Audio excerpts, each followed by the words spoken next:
我这辈子见过太多聪明人，他们在智商测试上得分，拥有名牌大学的文凭，甚至在各自的专业领域里都是顶尖的专家。但是一旦涉及到个人财务和基本的生活决策，他们就会犯下连小学生都看出来的低级错误。这不仅仅是粗心，这是一种根本性的认知缺陷。最近我看到一种非常流行的观点，或者说是大多数人的直觉误区。他们跑来跟我说，查理，你看，我现在持有20万美元，而我的邻居有20万美元的存款，我们净资产上的缺口不就是4万美元吗？只要我努力工作几年，这40万美元的坑很容易就能填平。每当这种话，我就想把一部分饮料泼到他们脸上，让他们清醒一下，想想这简直是哑巴至极。这是典型的线性思维陷阱。在学校里，老师教你们1+1等于2，负2和正2的距离是4，这在纯数学的抽象世界里是对的，但在充满了困难复利、心理缺失和不确定性的现实金融世界里，听到计算方式就是通向毁灭的捷径。如果你认为持有20万并拥有20万的存款与生存4万美元的区别，那你根本就没有入门，你连这个游戏的权益都没摸到。真正的缺口不是4万，甚至不是100万，而是2种不同的结构，是2种截然相反的人生格局。这中间隔着的是不可能用简单加减法跨越的鸿沟。只有傻瓜才会尝试用线性的数学公式去解释一个非线性的复杂世界。在复杂和时间的维度里，差距从来不是简单的加法，而是指数级的爆炸。今天我不打算给你们讲什么温情的理财建议，我也不感兴趣当你们的灵魂导师。我用我这99年的人生经验，把那些被华尔街和消费主义刻意隐瞒的残酷真相剖开给你们看。我要讲的关于生存结构的底层逻辑，是一个被你们忽视的隐形杀手——时间。很多人以为钱就是钱，就是一张纸或者屏幕上的数字。错了，钱是固化的时间，是选择权，是自由。当你持有的时候，你失去的不仅仅是利息，你是在出你未来的时间，你是在卖透支撑你在这个世界上自由的意志。让我们先从最基础的那个数开始，但我用了一种你们从未想过的方式来计算一下账户。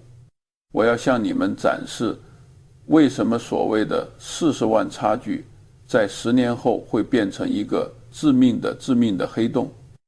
爱因斯坦说，复利是世界第8大奇迹。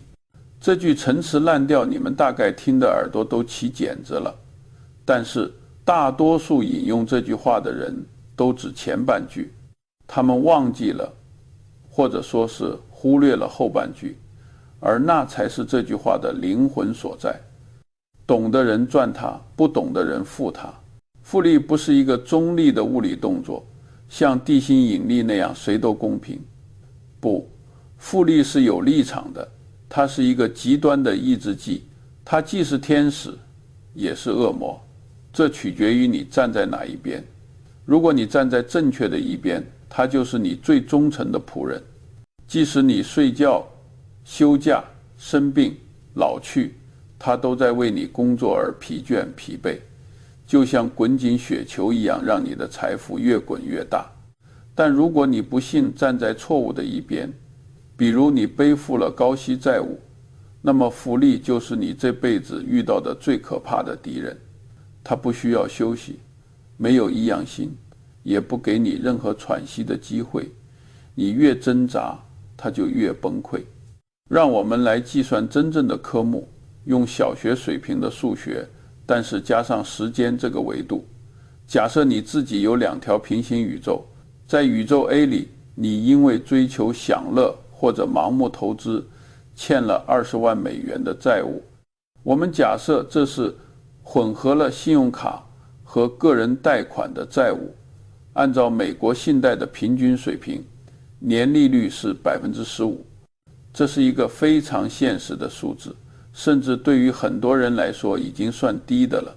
如果你每个月还只是最低还款额，你猜猜10年后预算会变成多少？它会膨胀到89000美元。这还本只是利息，没算上可能产生的滞纳金和精神损失。在宇宙币里，你拥有20万美元的闲置资金，你不需要你是巴菲特，也不需要你是投资天才，你只需要把钱放在一个稳健的投资组合里，假设年化只有储蓄的 5%，10年后很快就会变成326000美元。现在请你睁大眼睛，动用你那生锈的大脑，好好看看宇宙 A 里的股票80万和宇宙 B 里的资产32万，这中间的差距是多少？是1135000美元。你原以为只有40万的差距，在时间的催化下变成了1135000美元的深渊。这就是复利挥舞着大棒教训那些缺乏耐心和远见的人的方式。这100多万美元的差距代表了什么？它代表了你未来10年的劳动成果被彻底抹平，代表了无数个夜晚的焦虑和失眠，代表了你在面对生活危机时的束手无策。这就引出了一个非常重要的思维模型。在金融系统中，没有所谓的原地踏步，你要么是在顺流而下，借助水流的力量轻松前行，要么就是在逆流而上，必须拼尽全力才能勉强维持不后退。当你背负债务时，你就是在逆着一条湍急的河流。除了你是奥运会冠军，你也迟早会精疲力尽，最后被水流冲走。所以别再讲持有负债是利用杠杆。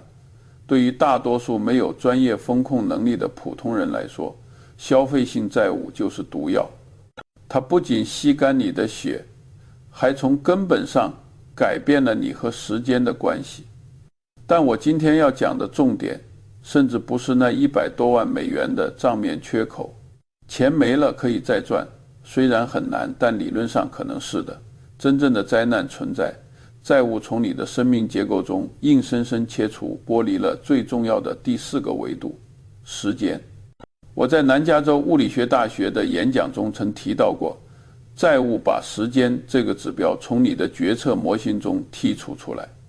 这听起来可能有点抽象，像什么高深的理论，其实道理非常简单，甚至简单到残酷。作为一个成年人，或者作为一个在现代社会生存的人，你最大的优势是什么？不是你的智商，不是你的学历，甚至不是你的资金量。你最大的优势是你拥有等待的权利。如果你看好一家公司，或者但是看好一种资产，你就买入它。市场是疯狂的，它可能在短期内下跌 50%。如果你用自己的闲钱，你可以关上电脑，去钓鱼，去读书，去陪家人，等待市场恢复理性。因为你有时间，时间站在你这一边。但是如果你是用借来的钱投资，或者你背负着沉重的债务压力，你就失去了这个权利。你的债权人是银行、信用卡公司还是信用卡公司，他们才不关心你的长期判断是否正确。他们不关心这家公司的内在价值是不是被低估了，他们只关心一件事：今天是还款日，你能拿钱来吗？一旦市场出现了你的警戒线，或者你的债务无法偿还债务利息，你就必须在最糟糕的时刻做决定。你没有选择等待的权利，你必须卖出。由于债务的存在，你必须在最糟糕的市场时刻以最糟糕的价格卖出你最优质的资产。这就是所谓的死于黎明前的黑暗。你倒在了终点线前1米的地方，因为你没有时间了。为了让你们更深刻地理解这一点，让我们回顾一下去年98年的长期资本管理公司事件。这个案例我讲了很多次，但每次讲都觉得它是人类傻瓜历史上的一座丰碑。那家公司里坐着什么人？其中包括最底层的交易员，智商都在160以上。他们的合伙人里有一个诺贝尔经济学奖得主。你想想看，他们的智商比一个足球场的普通人都要高。他们建立了极其精密的数学模型，信誓旦旦地认为市场已经尽在掌握，认为发生极端风险的概率比他们中彩票还低。从纯理论的角度看，他们的模型逻辑也许是对的，如果给他们足够长的时间，价格确实会回归均值，他们的套利策略最终会盈利。但是他们犯了一个致命的错误，他们用了极高的杠杆，他们借了巨额的债务来放大收益。当俄罗斯债务危机爆发时，市场出现了他们模型中认为几百万年才一次的波动时，他们就发生了。为什么？因为玩债权人不会讨论长期主义，债权人不会听你解释正态分布，债权人只是一通电话打过来，追加要保证金。现在我们马上，结果就是这群世界上最聪明的人，在短短几个月内把几十亿美元亏得精光。他们聪明吗？当然聪明，但他们在生存结构上是脆弱的。这引发了我们一个极其重要的思维模型，我称之为生存第一，真理第二。如果你没有熬过觉醒的权利，那么你的正确判断就一文不值，截止了你等待被证明正确的权利。这就是我常说的，债务让智商归零。一个背负重债的天才在市场面前的表现还不如一个有钱的傻瓜。那些诺贝尔奖得主笨吗？不，他们只是失去了时间。在金融市场，智商再高，如果时间窗口被关闭了，你也只能是个破产的前天才。反过来想，总是反过来想，如果你想确保自己永远不会破产，永远不会被踢出局，你怎么做？很简单，永远不要让自己一个必须特定时间必须在巨额债务的境地。这就是为什么在伯克希尔哈撒韦，我们总是持有大量的现金。别人占领我们的高层，别人说现金会贬值，我们在乎，当灾难降临时，我们是那个拿着现金去收购的人，是那个跪在地上求银行展期的人。现在让我们把硬币翻过来，既然报表是时间的敌人，那什么是时间的朋友？是现金。我知道现在的金融媒体、网红理财专家，全世界都在向你们灌输一种焦虑：现金是垃圾，膨胀会吃掉你的钱，不投资就是慢性自杀。他们会公布几十年来的膨胀数据，告诉你如果不买股票，不买，你的财富就会缩水。听着，这简直就是胡说八道，或者说这是一种极端片面的缺乏二阶思维的错误。这些人根本不懂期权理论，他们只看到了现金的交易价值功能和蕴藏价值功能，却忽视了现金最核心的金融属性。现金是一种永不过时的看跌期权。在金融学里，期权意味着权利而不是义务。当你持有现金时，你实际上持有的是一种在未来任何时间以任何价格购买任何资产的权利。这种权利是有价值的，而且市场越不稳定，这种权利的价值就越高。当市场平稳，大家都赚钱的时候，现金看起来确实很笨拙，其实很低。你要记住，市场不会永远平稳，周期是启动的。当市场崩盘，所有人都恐慌，资产价格跌到地板上的时候，全世界最稀缺的资源是什么？不是股票，不是房子，甚至不是黄金，而是流动性，是现金。这个时候，持有现金的人就拥有了进场捡钱的特权。回想一下今年2008年的金融危机，那是很多人的噩梦，但对我们来说，那是一个巨大的机会。当时雷曼兄弟倒闭，世界末日似乎来了。高盛，华尔街的皇帝，通用电气，美国工业的象征，这些伟大的公司股价跌到了不可思议的低位。他们是烂公司吗？不，他们的业务依然强大，他们只是缺钱，而全世界都没有钱，银行不敢放贷，基金忙着赎回，每个人都在抛售资产换取流动性。爱情，我和沃伦在奥马哈的办公室里，手里握着几亿美元的现金。我们不需要向任何人求救，而是全世界都在打电话给我们。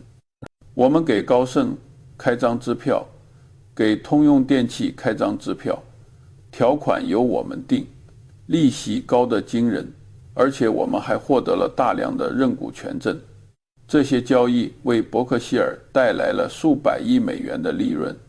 我们之所以能做到这一点，不是因为我们预知了危机的爆发时间，没有人能准确预测那个，而是因为我们永远持有过量的现金，永远保持现金流的流动性。现金的价值不仅仅在于购买力，更在于它赋予了你对傻瓜说不的权利，以及在别人被迫卖出时从容买入的能力。这就是反脆弱性的核心。反过来看看那些听信现金是垃圾的人，他们为了跑赢每年3%的贪婪，急急忙忙把所有的钱都投进股市，甚至还要借钱加杠杆。他们觉得自己很聪明，充分利用了资金效率。结果呢，当市场下跌3%甚至50%的时候，他们惊慌了。看着账户缩水，恐惧战胜了贪婪。更糟糕的是，他们可能暂停了需要现金维持生活，于是他们不得不避免在最低点割肉离场。为了3%的通胀损失，他们主动制造了50%的本金亏损。这就是缺乏二阶思维的典型表现。他们只看到了第一步，现金贬值，却没有第二步，没有现金会导致你陷入危机中出局。记住，投资的医疗原则不是赚钱，而是生存。如果你在半路死了，终点的风景再美也没关系，现金就是吊你的氧气瓶。平时你觉得它沉重累赘，但在深潜时能救你的命。这么多受过高等教育的聪明人，依然会负债累累泥潭。为什么有人在银行存着利息只有2%的定期？为什么一边却刷着利息高达18%的信用卡？从数学上看，这简直是疯了。这一边开着暖气，一边开着窗户，一边抱怨屋里不够暖和。但这不仅仅是数学问题，这是心理学问题。我一直强调，如果你想在投资界或者在人生中取得成功，你必须学习心理学。如果不了解人类大脑的结构和缺陷，你就像是一个只有一条腿的人参加踢屁股比赛，注定要输得很惨。人类的大脑是在原始草原上进化出来的，它并不适应现代复杂的金融系统。我们的大脑存在巨大的认知缺陷，行为经济学家称之为心理账户。为了节省能量，为了让复杂的世界看起来简单一点，你的大脑喜欢把钱分类。这是矛盾的钱，绝对不能动；这是消费的钱，可以随便花；这是投资的钱，用来钱生钱。这样的分类让你产生了一种有益的安全感。看着银行账户里挂着的10万美元，你的大脑会多巴哈拉，告诉你我很安全，我有积蓄。你的另一只处方赚着10万美元的高息账单，你的大脑会欺骗你，那是未来的事，那是另一支笔，每一笔都只剩下1块。这完全是自欺欺人。在数学上，你的净资产是0，但在心理上，你却觉得自己拥有20万的资产感和20万的保管感。而且我告诉你，这2种感觉不会适应，你会享受资产带来的安全感，同时承担因带来的焦虑感，这样会让你精神分裂。更糟糕的是，这种心理账户会让你做出绝妙的傻瓜决策。比如，你不舍得动用那笔应急要去还清高息债务，理由是万一急用怎么办？你还清了18%利率的债务，原来你获得了18%的无风险啊！在这个世界上，去哪里寻找18%的无风险收益？根本找不到。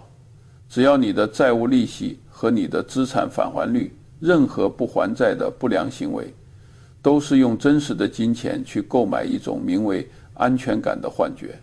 这是一种极其昂贵的心理，你必须打破这个账户，把你所有的资产和存放在一张整体的资产存放表上。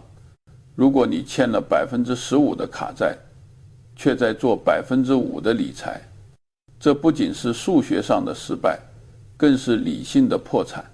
你要训练你的大脑，像外科医生一样精准地切除这些不理性的毒瘤，不要把钱贴上标签。钱就是钱，1美元还债，因为节省下来的利息比你辛辛苦苦赚来的1美元更有价值，那是肯定的，是不需要浪费的。认知上的偏偏非常痛苦，因为它破坏了直觉。但你要记住，在金融市场上，直觉通常是错误的代数学术语。如果你的直觉和相悖，请毫不畏惧地相信这种数学。我推崇一种非常崇尚的思维方式，叫做逆向思考。这是数学家雅可比提出的逆向思考。总是逆向思考。如果你想明白如何获得幸福，就先去研究如何让人痛苦；如果你想知道如何致富，就先去研究如何变穷。那么，如果我要让你们的人生彻底惨惨，我要让你们陷入万劫不复的贫困，最快最有效的方法是什么？很简单，不需要吸毒，不需要犯罪，甚至不需要遇到意外。我需要建议你们只做一件事，即使在你们赚钱的时候，也把每一分都钱花掉，并且借更多的钱去维持一种体面的、令人羡慕的生活标准。这简直就是通往地狱的高速公路。会发现，一旦你习惯了这种被债务支撑的生活，你就不仅仅是在透支金钱，你就是在透支你的灵魂。你会变得无比脆弱。一旦经济下行，一旦失业，或者只是让你的人生陷入了一场病，你的整个生活大厦就会瞬间崩塌。这就是逆向思考的力量。通过研究如何毁灭，我们才能知道如何生存。在我的一生中，我见过2次角色。第一种是物质的匮乏，你没钱买你想要的东西，你甚至可能吃不饱饭，这很痛苦，但并不可怕。只要你还有答案，还有大脑，这种匮乏是可以改变的。我在大萧条时期长大，我知道那滋味是什么，但那是暂时的。第二是时间的寂静，这种寂静更寂静，也更致命。看看现在很多中产阶级，他们有高薪工作，住着高档社区的大房子里，开着豪华轿车，表面上看他们是人生赢家，但实际上他们是彻头彻尾的穷人。因为他们每天早上起床必须干另外一个他们可能讨厌的工作，还要在这个阵地上战战兢兢，生怕得罪了为什么老板。为什么？因为他们要付高昂的房贷，他们不敢对那个混蛋上司说滚蛋。因为他们还要车贷，他们不可能在真正的人生机会来临时辞职创业或者去进修，因为他们下周的账单就相当于这就是现代社会的契约奴隶。你看起来很富有，但你的未来已经被彻底实现了。你失去的不是钱，是你对自己生命的控制权。你的时间不属于你自己，而是属于你的债权人。真正的财富不是你拥有多少奢侈品，而是你拥有多少说不的权利。当你可以对不合理的要求说不，对不喜欢的生活说不时，你才是真正的富有。这种权利我们可以称之为独立资金，或者用更粗俗一点的说法，叫做去你的资金。当你有20万存款而没有负债时，资金令你的心理有效用，远远超过爆发是一种集体带来的快感。它让你在面对老板的无理要求时有底气，它让你在看到巨大的投资机会时有子弹，它让你在市场崩盘时能安然入睡。这才是金钱的真正目的。金钱不是为了让你买更多的东西来弥补内心的空虚，金钱是为了让你买回你的时间，买回你的独立人格。我们讲了复利的数学，讲了时间的维度，讲了选项的价值，也讲了心理学的陷阱。把这些东西综合起来，其实就是我在伯克希尔哈撒韦一贯坚持的原则：建立结构性优势。什么是结构性优势？就是你不依赖于比别人更聪明，不依赖于比别人预测的更准，甚至不依赖于比别人更勤奋。你依赖的是一个更加坚强、更加抗压、更加具有韧性的系统。在这个系统里，没有强制出售的风险，没有时间的压抑感，只有耐心的等待和理性的出击。这篇文章很长，我知道，在这个短视频横行注意力集中的时间里，人们只有3个注意力，没有人愿意读长文，更没有人愿意听一个快100岁的老头子胡言乱语。但我还是想说，因为我看到太多聪明人死在急于求成的路上。银行20万和存款20万，这不仅仅是2张财务报表的区别，也不仅仅是那130万美元的数字差距，这是截然不同的人生网络的区别。先前脆弱、紧绷，虽生死由，势在走钢丝，稍有风吹草动便坠入深渊。如果我只能给你们3个建议，作为我这99年智慧的结晶，那就是：第一，永远不要用短期的高息债务去满足同样的欲望，那是在出卖你的灵魂，是在喝鸩止渴。不管那个包多好看，不管那车多气派，如果需要借高利贷去买，那就垃圾了。第二，建立你的安全边际。现金不是面死钱，它是你无常世界时的氧气瓶，是你的护城河。不要为了追求一点点额外的诚意而牺牲了你的安全垫。第三，保持理性，别让那种心理原始的大脑欺骗你，把账户扔进垃圾堆，看亲近资产的真相，要像解剖财务一样地震地破坏你的状况，不要掺杂任何情绪。最后，我想，别做那个捡硬币而在压路机前弯腰的人。这枚硬币是做金币的，压路机也会压死人的。我是查理芒格，有些道理希望你们不用等到99岁，在后悔了惨痛的代价之后才明白。在这个充斥着噪音的世界里，愿你们能保持清醒，愿你们能夺回属于自己的时间，愿你们能永远站在复利的天使边。